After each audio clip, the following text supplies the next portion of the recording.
నేను రీసెంట్ గా చెప్పాను ultrasound is my third eye అని. దానికి తిను classical example. She 27 old female, almost 2 years నుంచి నీ జాయింట్ పెయిన్ ఉంది. మల్టిపుల్ ఎక్స్రేస్ తీసుకుని మల్టిపుల్ డాక్టర్స్ దగ్గరికి వెళ్ళింది, కానీ చిన్న బేసిక్ పాయింట్ మిస్ అవుతుంది. ఏంటి అని మనం అల్ట్రాసౌండ్ లో చూస్తే that is a classical MCL tear.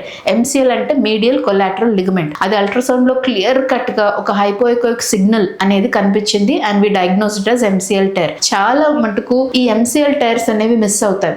Unless and until MRI చేస్తే తప్ప అలాంటి టైర్స్ డయాగ్నోజ్ అవ్వవు, లేదా క్లినికల్ సస్పిషన్ అనేది ఉండాలి. కానీ యూజువలీ ఎక్స్రేస్ చూసి అంతా నార్మల్ ఉంది కదా, ఎందుకు MRI అని చాలా మంది MRI సజెస్ట్ చేయరు. బట్ ఈ బేసిక్ సింపుల్ 2-minute అల్ట్రాసౌండ్ లో we could find out that it is a basic MCL tear. So మీకు ఎప్పుడైనా అన్ఎక్స్ప్లెయిన్డ్ నీ జాయింట్ పెయిన్ ఉంది, మీ ఎక్స్రే అంతా నార్మల్ ఉంది, అన్ని నార్మల్ ఉన్నాయి, అయినా పెయిన్ వస్తుంది అంటే ఒక ప్రాపర్ MSK అల్ట్రాసౌండ్ స్పెషలిస్ట్ తోటి అల్ట్రాసౌండ్ స్కాన్ చేయించుకోండి. మీరు MRI లో ఎంత ఇన్ఫర్మేషన్ వస్తుందో అంతే ఇన్ఫర్మేషన్ మనకి ఆల్మోస్ట్ ఈ అల్ట్రాసౌండ్ లో కూడా తెలుస్తుంది. అండ్ MRI ఫోబియా ఉన్న పేషెంట్స్ MRI కి వెళ్లకుండా బేసిక్ గా ఈ అల్ట్రాసౌండ్ లో కూడా అంతే ఇన్ఫర్మేషన్ తెలుసుకోవచ్చు.